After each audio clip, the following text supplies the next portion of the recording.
Greetings. Thank you for being here. Welcome. Welcome to another video around women and their awesomeness. Okay, so there's so many things. So let's first start with some female reverence, mentioning some great mothers, living and not living, that stood against the system.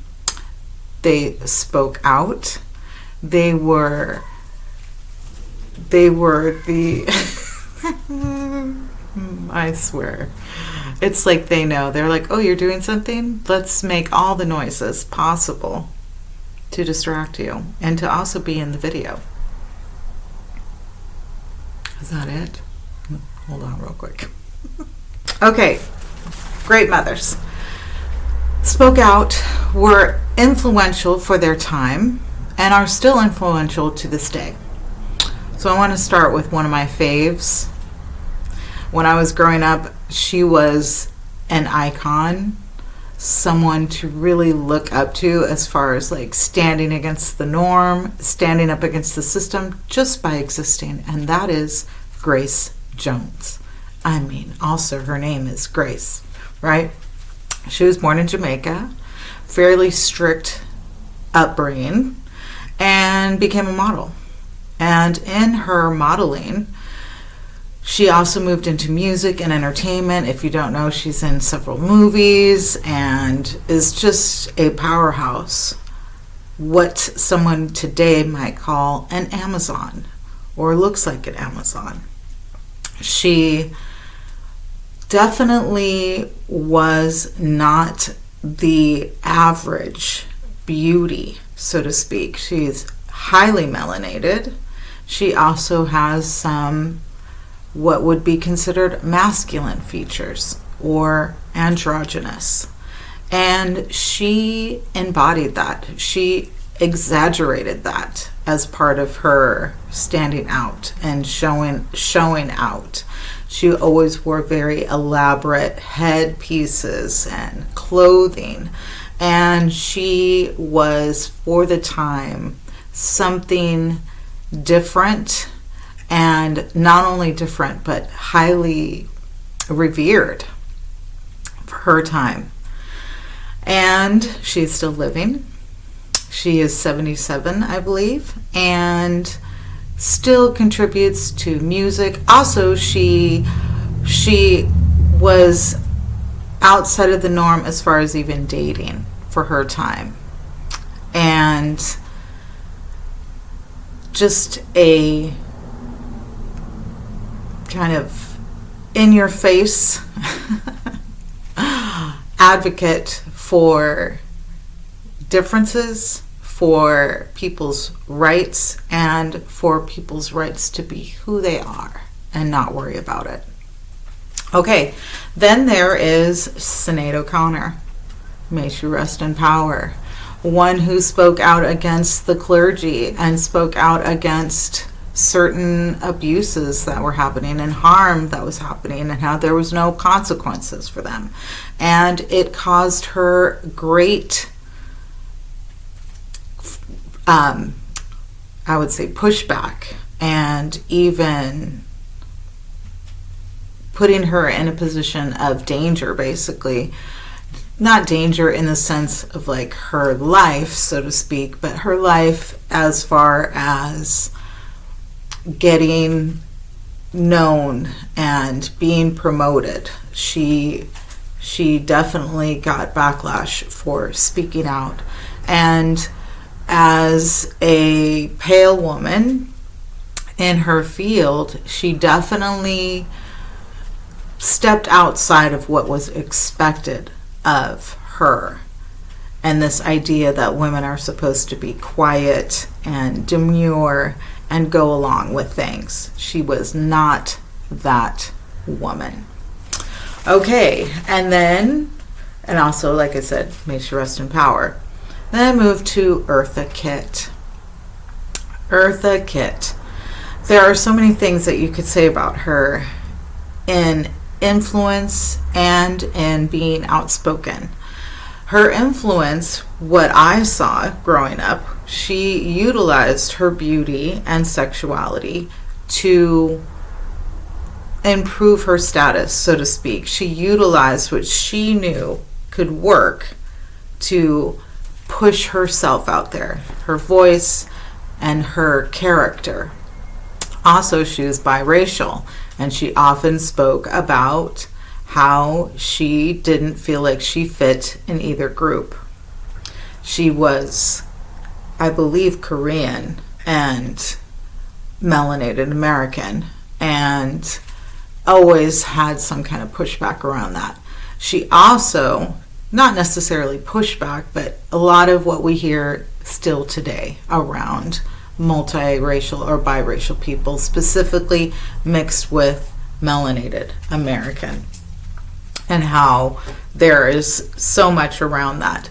But she was able to bypass that in the theater and her skills.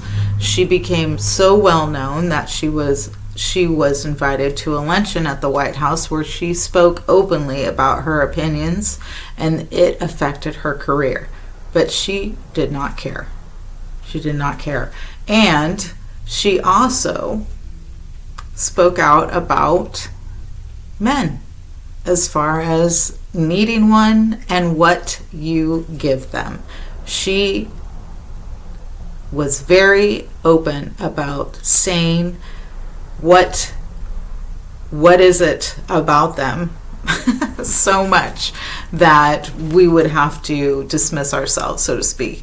Make sure that whoever you are with is worthy and that it's not just expected to be in a relationship. She was an advocate for standing up as a woman around relationships. She was not somebody who was male-centered, so to speak.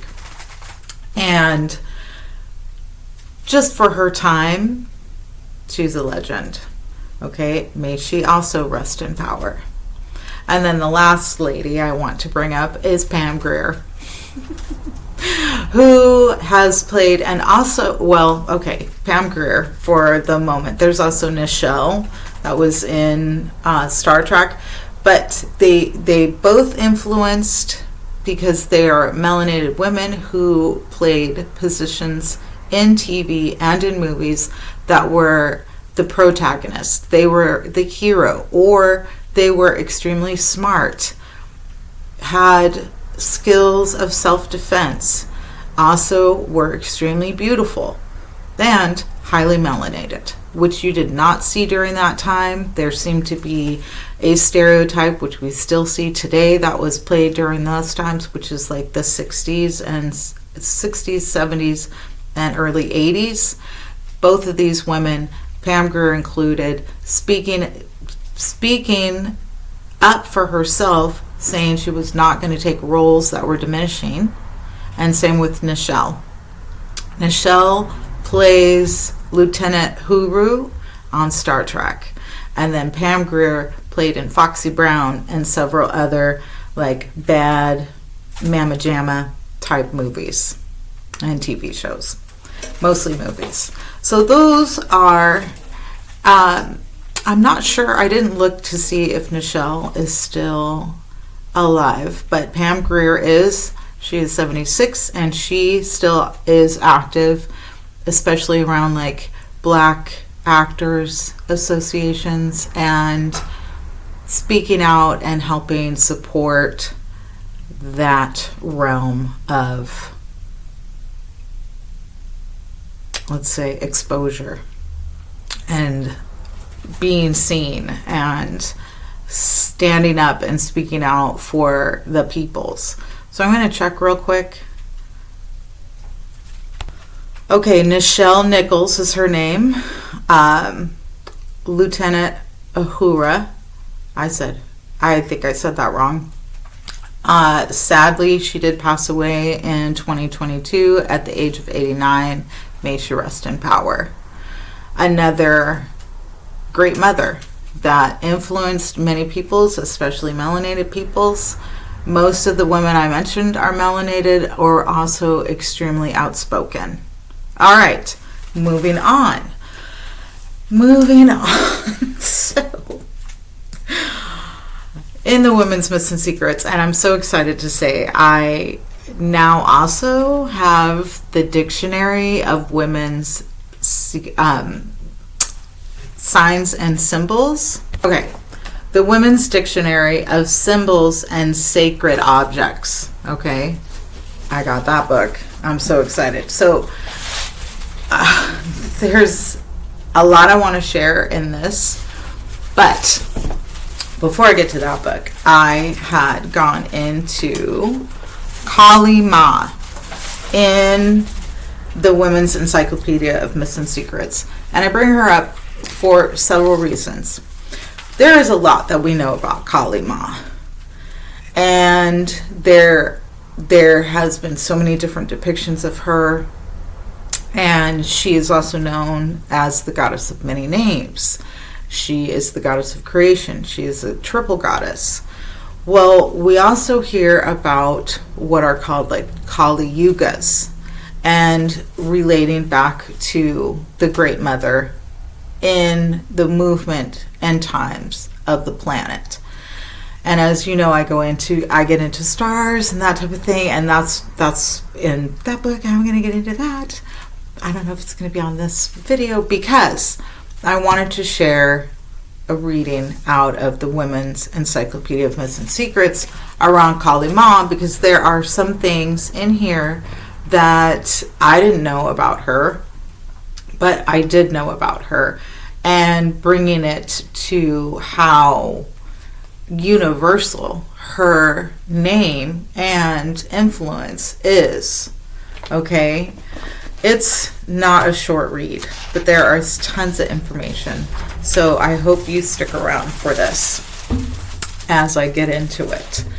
If you get a chance, I mean, basically what I did is I was like, what other books besides The Myths and Secrets did Barbra Walker write? And this book actually came from a university. It was in the university library. So her books aren't just for like regular people interested in learning things. These books were at universities. This is how influential she is. This is where we can get into like women's studies, right? Especially anthropologically. Okay, so Kali Ma. And I'm going to do a reading out of the Sacred Mothers and Goddesses, and I'm pretty sure I've read her before, but I pulled the card out specifically because you will find that there are matching depictions and energies in the small reading around Kali, or Kali Ma, as she is also known. Kali Maya is also one of her names. And when I get into the stars and things like that, Kali Maya is part of that. Did you know? And the planets and such. It's pretty cool. Okay, so here we go. Oh, let's read this first. Calendaries, Kalenderees, and the reason why is because at the very end it says see Kali Ma, which is the next one, so we're going to read it. Wandering dervishes from medieval Hinduism who taught tantric doctrines in Persia and Arabia. These are calendaries. Their cult of the goddess Kali may have been the origin of the female-centered Sufi group which revered the same feminine world of creation. The matrix or the mother belly. And they believed that religious fulfillment for males or females, men or women, could be found only in sensual love. See Kali Ma. Okay, so we're getting into Kali Ma. The Dark Mother, the Hindu triple goddess of creation, preservation, and destruction, now most commonly known in her destroyer aspect, squatting over the head of her unalived consort Shiva and devouring his insides, while her yoni sensually devours his lingam. This is her depiction, right? This is one of her depictions. Kali is the hungry earth, which devours its own children and fattens on their bodies. It is they're unalive. You get their return to the earth, basically. It is in India that the experience of the terrible mother has been given its most grandiose form as Kali. But all this, and it should not be forgotten, is an image not only of the feminine, but particularly and specifically of the maternal. For in a profound way, life and birth are always bound up in unalive and destruction.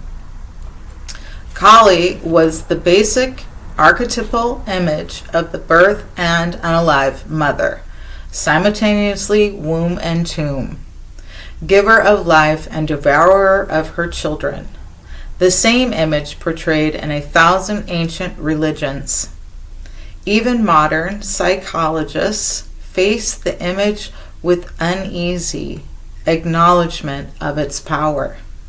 It seems the image of the angry, punishing, castrating father is somehow less threatening than that of the destructive mother, perhaps because she symbolized the inexorable or impossible reality of the end of life, whereas he only postulated a problematic post-mortem judgment.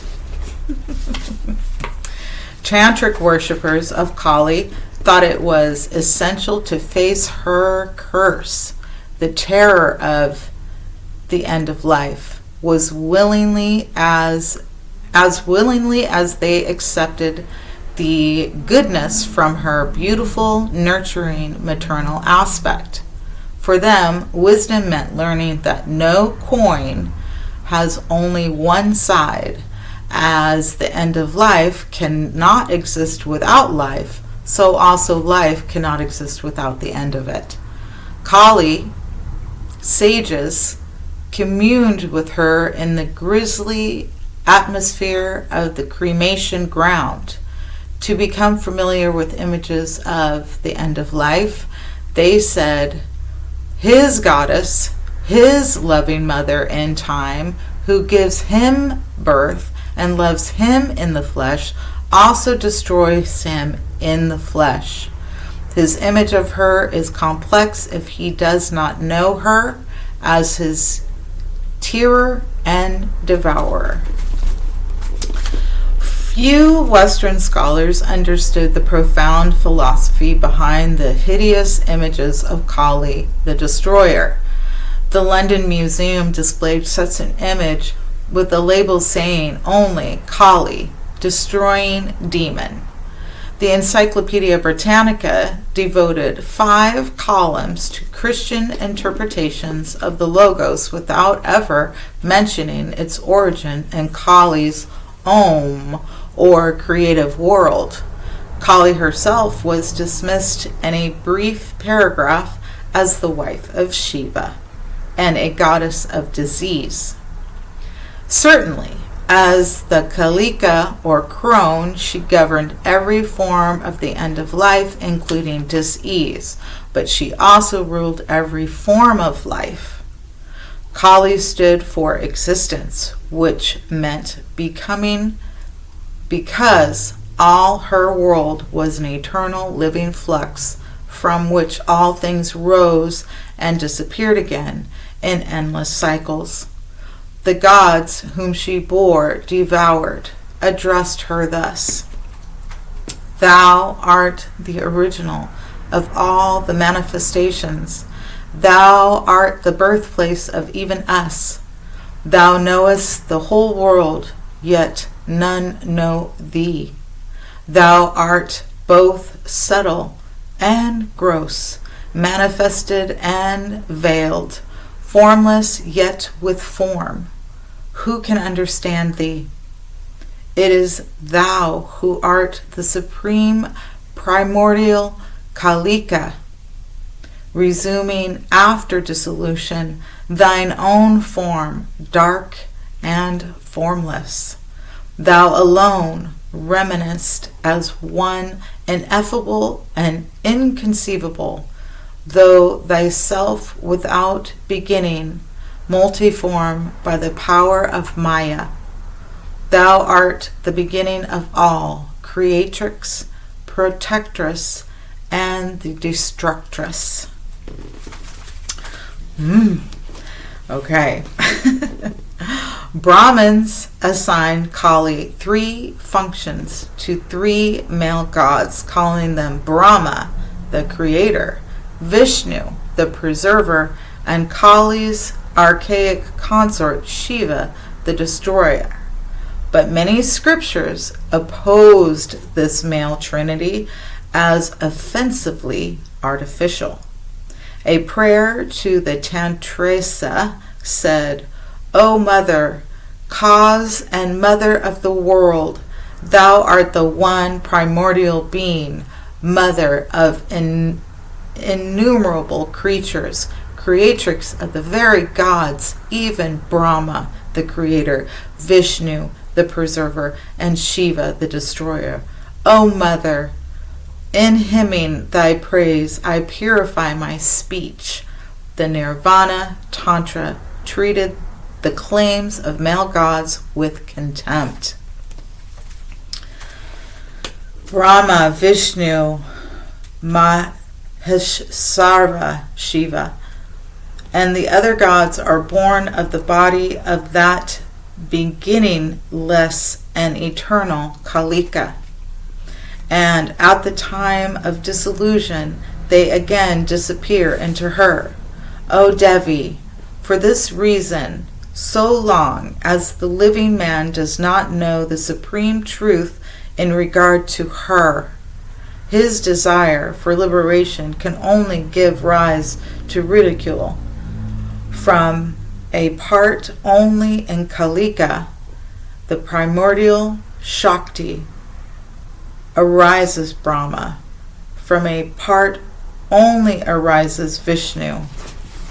And from a part only arises Shiva.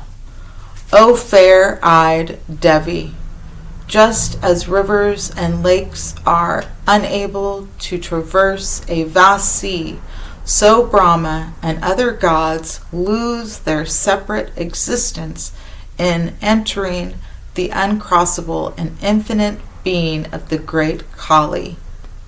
Compared with the vast sea of the being of Kali, the existence of Brahma and the other gods is nothing but such a little water as is contained in the hollow made by a cow's hoof.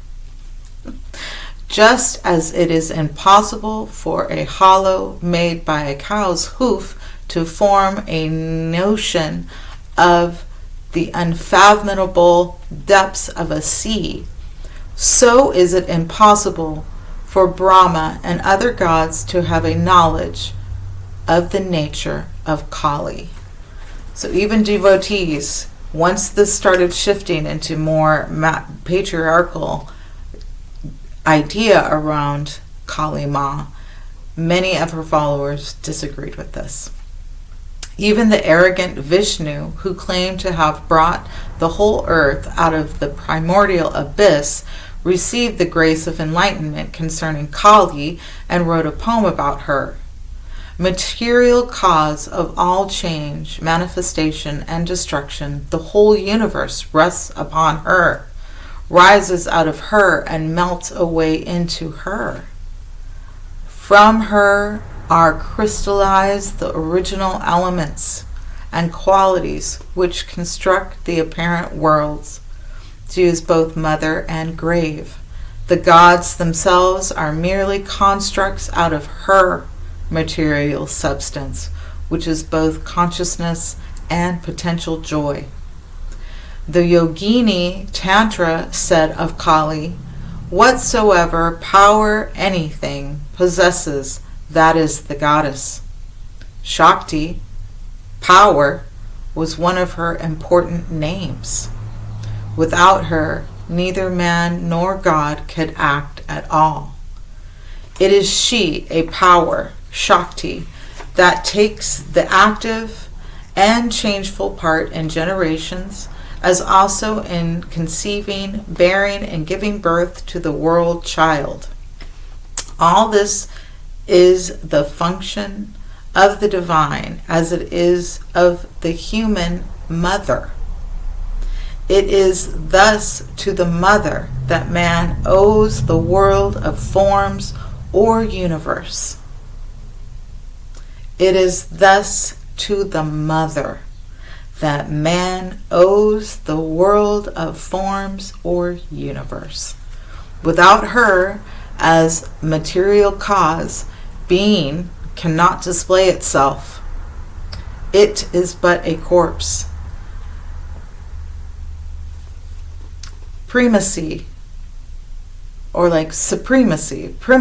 is given to the mother, and it is said, "What care I for the father if I but be on the lap of the mother?"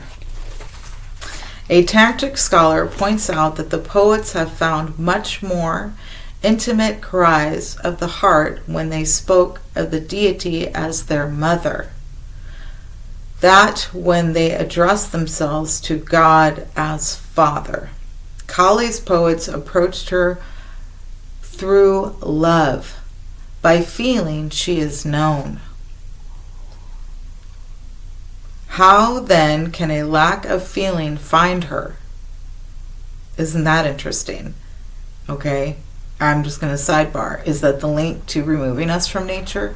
Then we lose empathy. We lose that connection to feeling, especially males in the world. I don't know, just throwing that out there.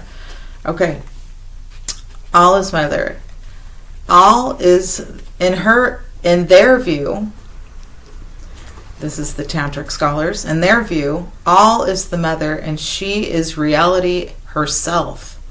Saham, she, I am, the Sakta says, and all that he senses is she, in the form of which he perceives her.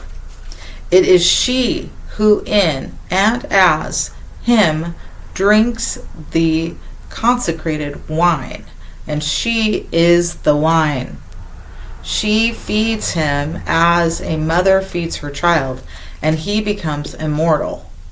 Deathless are those who have fed at the chest of the mother of the universe. The Yogini Hardaya Tantra says, obedience to her is pure being consciousness, bliss, as power who exists in the form of time and space and all that is therein, and who is the radiant illuminatrix in all beings.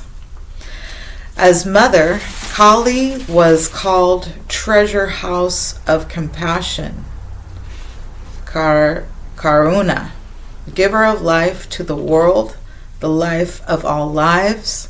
Contrary to the West's idea of her as purely destructive goddess, she was the fount of every kind of love, which flowed into the world only through her agents on earth, women.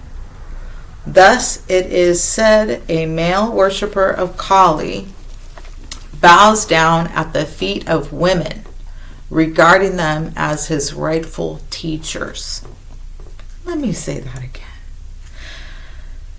Thus it is said that a male worshipper of Kali bows down at the feet of women, regarding them as his rightful teachers. let that conspiracy be. The name of Eve may have originated with Kali's Eva or Jiva, the primordial female principle of manifestation.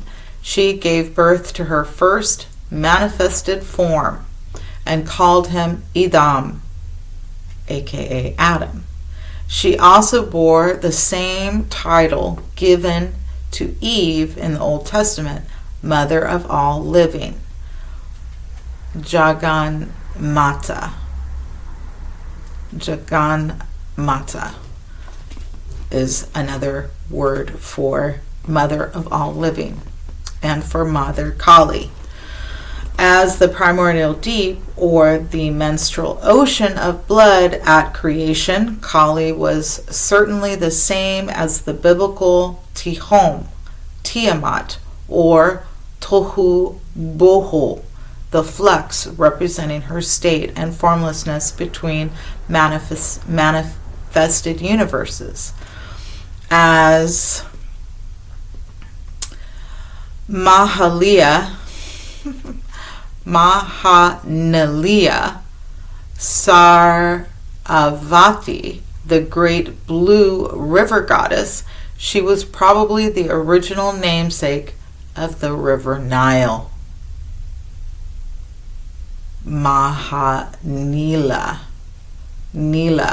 Nile. Interesting. I didn't know that part. That's why I'm reading this to you all, okay? As Kundalini, the female serpent, she resembled the archaic Egyptian serpent mother said to have created the world.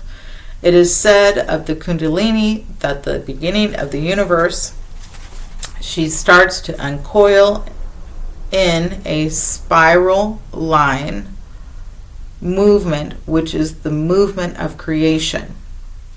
This spiral line was vitally important to the late Paleolithic and Neolithic religious symbolism representing death and rebirth as movement into the disappearing point of formlessness and out of it again, and to a new world of form. Spirals, or nines, therefore appeared on tombs as one of the world's first mystical symbols. Lunar priests of Sinai, formerly priestesses of the moon goddess, called themselves Kalu.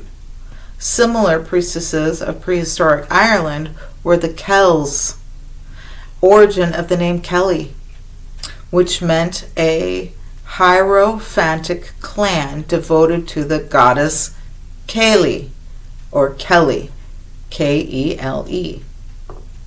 This was cognate with the Saxon Kali, Kale, or Kale,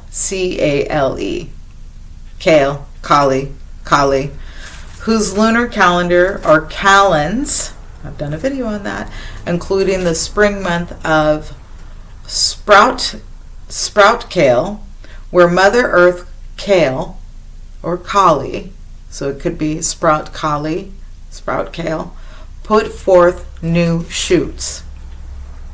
In antiquity, the Phoenicians referred to the Strait of Gibraltar as Calliope, because it was considered the passage to the western paradise of the mother. So the Strait of Gibraltar was called Calliope because it was considered the passage to the western paradise of the mother. So western paradise of the mother, the Americas? Okay. Indo-European languages branched from the root of Sanskrit, said to be Kali's invention. She created the magic letters of the Sanskrit alphabet and inscribed them on the rosary of skulls around her neck. The letters were magic because they stood for primordial creative energy expressed in sound. Kali's mantras brought into being the very things whose names she spoke for the first time in her holy language. In short, Kali worshippers originated the doctrine of the Logos, or created world, which Christians later adopted and pretended it was their own idea.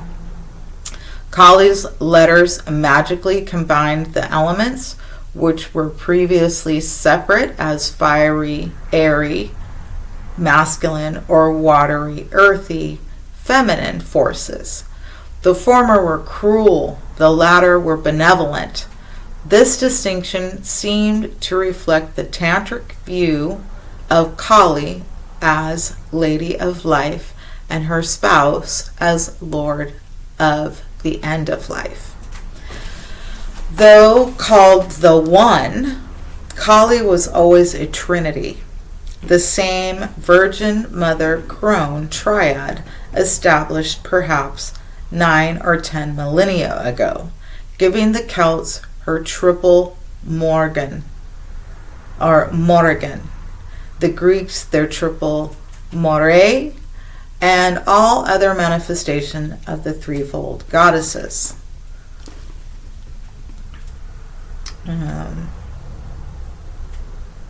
Kali was always the Trinity. Interesting. Okay, so I'm going to go back here a little bit because the name of Eve, I'm going back on the same page to a paragraph I read before, saying here that the name of Eve may have originated with Kali's Eva or Jiva, the primordial female principle of manifestation.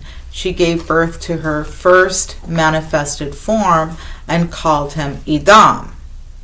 Okay, so if she called him Idam, and we know that an atom is actually a proton, a neutron, and an electron, which are 3, is it possible that triple goddess also goes back to that statement of the atom and what it actually holds? Did we have that knowledge? I feel like we might have had that knowledge, okay?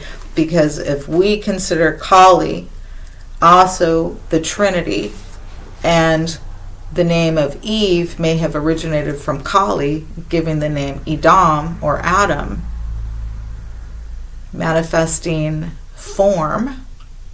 I don't know, just throwing that out there as far as the triple goddess goes. Okay, so the Greeks with the triplefold goddess. So the triplefold goddess is also for the Norsemen, the Norse. The Romans had their triple fates and the triadic Uni or Juno. The Egyptians with their triple Mut or Ma'at. The Arabs, their triple moon goddess. She was the same everywhere, the triple goddess. Even Christians modeled their threefold God on her archetypal trinity. Her 3 forms were manifested in many ways in the 3 divisions of the year, the 3 phases of the moon, the 3 sections of the cosmos, heaven, earth, and the underworld, the 3 stages of life, the 3 trimesters of pregnancy, and so on. Women represented her spirit in mortal flesh. Quote, "The Divine Mother first appears and is her worshipper's earthly mother. Then as his wife, thirdly as Kalika. She reveals herself in old age, dis-ease, and the end of life." Unquote. 3 kinds of priestesses tended her shrines: yoginis or shaktis, the maidens, the matri, and the mothers. The dakis, the dakinis, the skywalkers, who attended to the people who were dying, governed funerary rites, and acted as angels of the end of life. Skywalkers, does this go back to stars? All of their counterparts in the spirit world to this day, Tantric Buddhism relates the 3 mortal forms of woman to the divine female trinity called the 3 most precious ones. Kali's 3 forms appeared in the sacred colors known as gunas, white for the virgin, red for the mother, and black for the crone, symbolizing birth, life, and death. And before I move on, I want to reiterate that Kali Ma is highly melanated to this day, and always has been. Most of the goddesses are highly melanated. It just gets changed over the years. Okay. Kali's 3 forms appeared in the sacred colors. Okay. Black was Kali's fundamental color as the destroyer, for it meant the formless condition she assumed between creations, when all the elements were dissolved in her primordial substance. All colors create black. All the elements also create black. As white, yellow, and other colors all disappear in black, the same way all beings enter Kali. The black goddess was known in Finland as Kalma or Kalima, a haunter of tombs and an eater of the unalived. European witches worshipped her in the same funeral places for the same reasons that tantric yogis and dakinis worshipped her in cremation grounds or Smashana Kali, Lady of the Dead. Their ceremonies were held in places of ghosts where ordinary folk feared to go. So were the ceremonies of Western witches, quote unquote, that is, pagans. They adored the Black Mother Earth in cemeteries where Roman tombstones invoked her in the phrase Mater Genut, Mater Recipit. The mother bore me, the mother took me back. Sometimes Kali, the destroyer, wore red, suggesting the blood of life that she gave and took back. As she devours all existence, she chews all things existing with her fierce teeth. Therefore, a mass of blood is imagined to be the apparel of the queen of the gods at the final dissolution. The gypsies, who worshipped Kalika, also as a disease-causing goddess, they called her the aunt, clothed her in red, and the proper color for gypsies' funerals. Red is the color for gypsy funerals. Blood was as much a part of Kali's worship as it was for the worship of the biblical God, who said blood must be poured on his altars to bring remission of sins, Hebrews 9:22. The difference between the Western gods' demand for blood and Kali's was that Jewish priests took away the meat and ate it themselves, Numbers 18:9, whereas devotees of Kali were permitted to eat their own offerings, as in Calcutta. The temple serves simply as a house for animals, for food. For those performing the sacrifice retain their animals, leaving only one part of it in the temple as a symbolic gift, while that blood flows to the goddess. For the goddess is due the blood of all creatures, the lifeblood of all creatures, since it is she who has bestowed it. And that is why the beast must be unalived in her temple. That is why temple and slaughterhouses basically are one. Isn't that interesting? Okay. The rite is performed amid a lot of filth and the mud compounded of blood and earth, and the animal parts are heaped up like trophies before the statue of the goddess, while those while those sacrifices, I apologize, while those sacrificing return home for a family banquet of the bodies of their animals. The goddess desires only the blood of the offerings, hence certain body parts for the sacrifice, since the blood drains quickly, and this signifies the sacrifice and the devotion, mostly in the blood of the beast. Okay. There were fairly common methods of sacrificing in the Western world as well. The kosher unaliving for Yahweh consisted and still consists. They still do this, and they do it by draining the animal's blood, because the blood was specific food for deities, not for humans, according to this. Kali demanded sacrifice only of male animals, a custom harking back to the primitive belief that males had no part in the cycles of generation. Shiva himself, as Kali's sacrificial spouse, commanded that female animals must never be slain at the altar. Kali was the ocean of blood at the beginning and the end of the world, and her ultimate destruction of the universe was prefigured by destruction of each individual through her karmic wheel, always brought reincarnation. After death came nothing at all, which tantric sages called the third of the 3 stages of being. To experience it was like the experience of the dreamless sleep. This state was also called the creative womb of all, the beginning and end of all beings. Kali devoured time itself.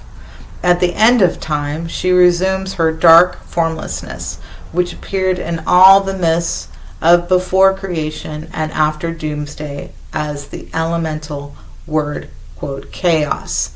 This is why I talk about how chaos has been turned into a bad word, but chaos is not bad. The mystical experience of Kali is often described as a preview of formlessness beyond the veil of death, a psychic return to the womb to be united with Kali's oceanic being. Thus, Ramakrishna described it as. This is what Ramakrishna described this as. I was suffering from excruciating pain because I had not been blessed with a vision of the mother. I feared that it might not be my lot to realize her in this life. I could not bear the separation any longer. Life did not seem to be worth living.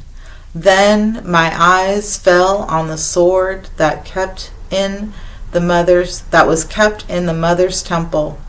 Determined to put an end to my life, I jumped up and seized it, when suddenly the blessed mother revealed herself to me.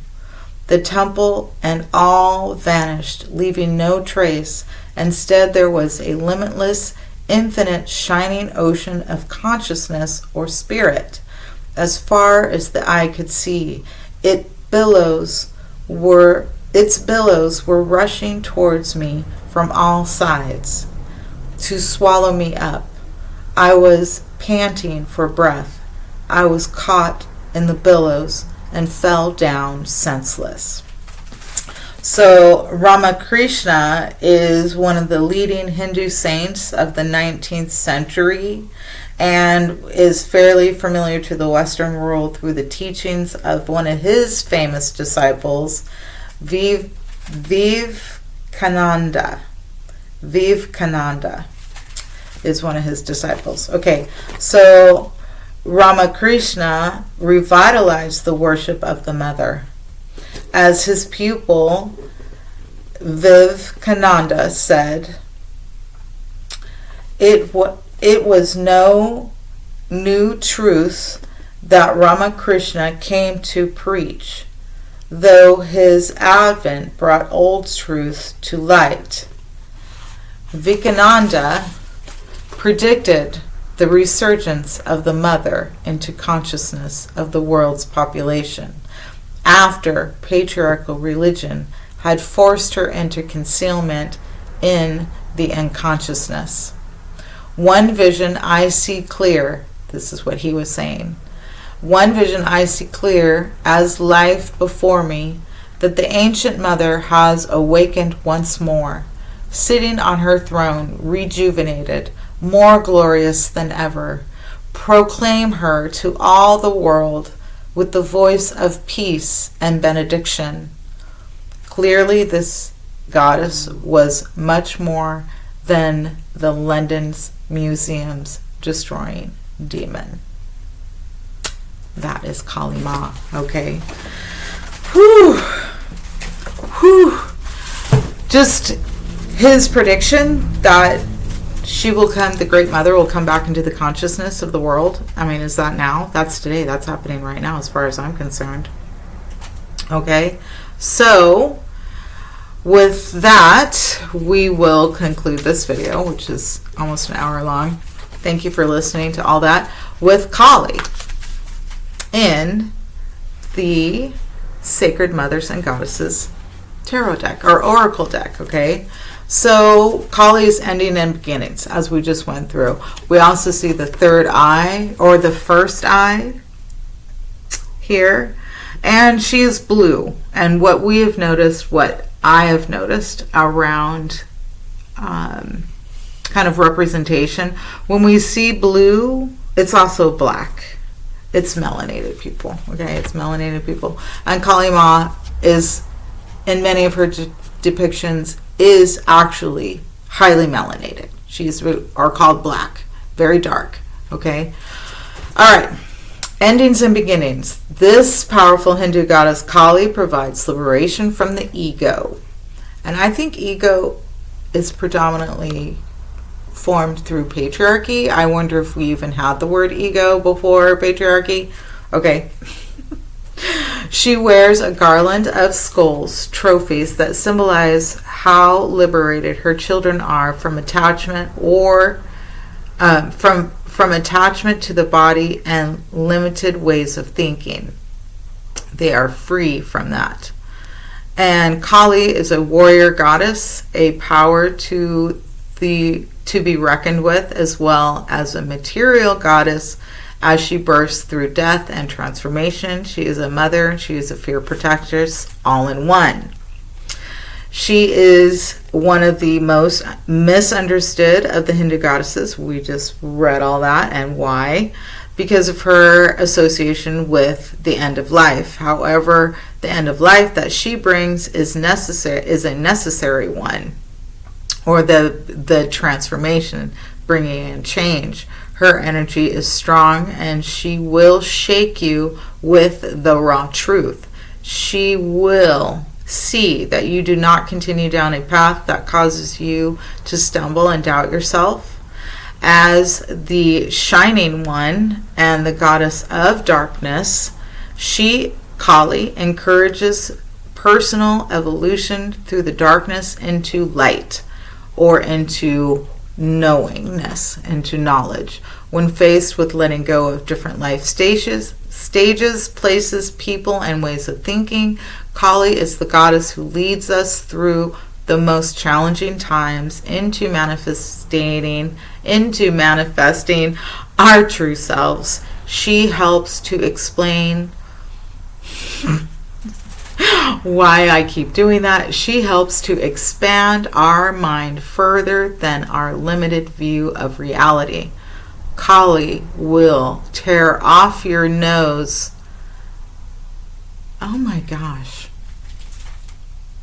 I apologize, you all. She will not tear off your nose, but she will tear off your rose-colored glasses. Okay, I apologize. She will tear off your rose-colored glasses. She is said to inhabit cemeteries, and devotees often go to those places for sacred rituals. They do this to celebrate the eternal and ever-changing state of the soul, as well as the natural passage of the physical body from this journey to the next. Her message: you are an eternal sacred being whose attachments to people, things, and events are ephemeral and constantly shifting. Take responsibility and let go of bad habits that keep you from achieving balance and harmony. There may be something or someone you need to release to make room for what will truly help you on your path. Sometimes we hold ourselves back due to thoughts and beliefs, behavior, and things unbeknownst to us that could be obstructing our growth. She will help you clear that. Whether it is our role as a perpetrator or a victim, the guilty or innocent, the falsely accused, the scoundrel or the saint, we are all meant to flow in peace and love. Bring an end to those things that no longer serve us or you. Do not fear the dark. It holds the secret for release into freedom and greater knowledge. There is no bigger force than a mother protecting her child. You will be given the strength to let go and transcend and to open new chapters. That's her message in this deck. Endings, beginnings. Some of her flowers and herbs are black turmeric and root vegetables, aconda, flowers, water lilies, lotus flowers, roses, red hibiscus, and basically any type and all type of red flowers. Okay, that's the video for today around female reverence and such. Now, let's see, what do I have here? Okay, and so in the next video, I'm going to be sharing information out of the Women's Dictionary of Dictionary of Symbols and Sacred Objects. I'm going to talk about the star, what I learned about the star, and I'm going to talk about the zodiac, because though I read about astrology and the zodiac out of the Women's Myths and Secrets, Encyclopedia of Myths and Secrets, she has a whole description around the zodiac in the Sacred Objects book.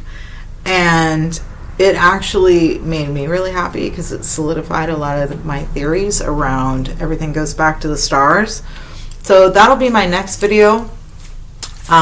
Shared here that isn't specifically female reverence, but you know how I like to get into the stars. Also, if you can, check out my Etsy, check out my Patreon, check out my Instagram. I don't do a lot on Instagram, but you can check that out. And you can also check out my TikTok. If you are interested, I provide coaching services specifically for adoptees and for people that are biracial and have gone through or survived a intense relationship. We can connect, we can do Reiki, we can do long distance as well, and we can do settled in good voice to voice verbal processing coaching. Okay. All right. Thank you to my members, subscribers, people who pop in. Thank you for being here. I look forward to seeing you in the next video.